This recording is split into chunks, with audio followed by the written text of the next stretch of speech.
Welcome to the 7th video for Audiology Capstone research. In this video, we'll discuss the different sections of research studies and how to identify relevant articles for your topic. This will be useful to you when you're looking through your search results in a database and are trying to figure out how to quickly identify relevant articles. The first thing to consider is how research studies are structured. They have this same general structure so that readers know where they can find certain types of information in the article. The abstract appears at the beginning of the article, and it's a summary of study findings. The abstract is written by the author. When you see a preview of the article, you're usually seeing the abstract and need to access the full text of the entire article. You can usually tell whether an article will be on your topic simply by reading the abstract. The next section is the introduction. This usually includes an introduction to the topic, explaining its importance, and a literature review. Literature reviews are where the author will examine existing literature on the topic and explain how the current study fits into the literature or builds upon it. It may also include the research question that's driving the study. The study methods are next. This is a description of how the study was designed so that the study can be repeatable and others would be able to critique the methods used. The methods include what statistical analysis was used and other processes. The results section is where the results are reported, including relevant tables and figures. Next is the discussion and conclusion. The discussion is where the meaning of the results and their relevance to the topic is explained. Any limitations to the study are usually included in this section as well. The authors may discuss how the results fit into or differ from prior research and their implications.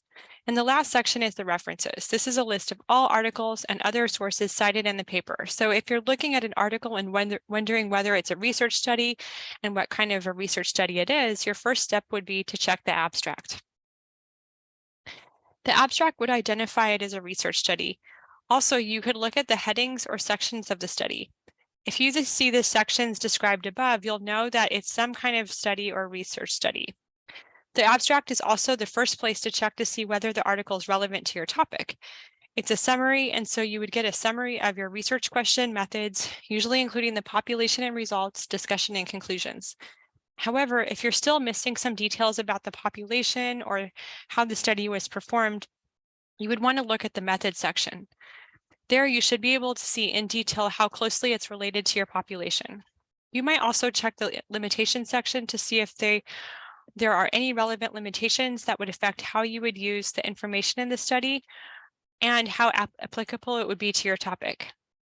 If you wanted more information on the context of the study, look at the introduction and literature review. If you wanted more information on the study's implications and meaning, look at the discussions and conclusions. When identifying the relevance, we're drawing on the ASHA's checklist for assessing the evidence. A citation is provided on the slides. The first question when finding the relevance to your research or PICO question is whether the study investigates a population similar to your client or the population of the research question. Our population is children, but this study investigates adult participants. However, I'm still intrigued because the study's conclusions said that the results could be generalizable. So I'd still like to read more. Also, I didn't find a lot of relevant articles, so I'm more open to finding articles that are close to my topic. The next question when determining the relevance is to check if the intervention is similar to the intervention you're looking for.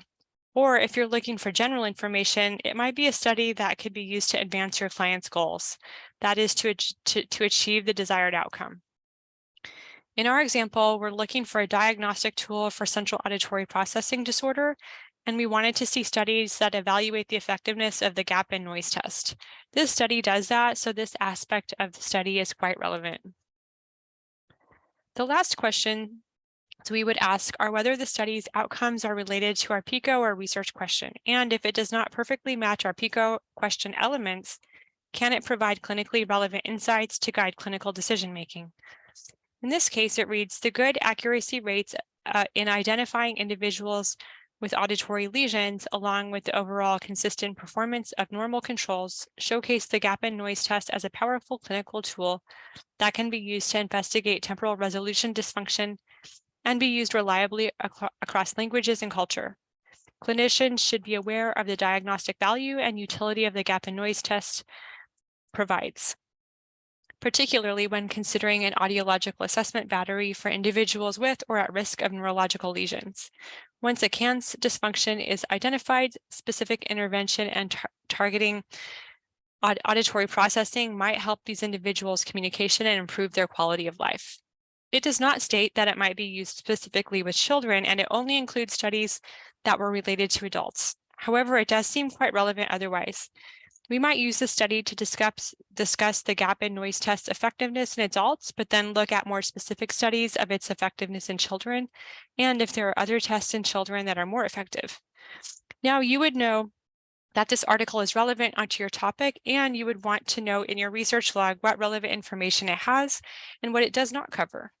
In the next video, we'll discuss how to appraise the article, which is where you would really think critically about its validity and whether and how you can use it.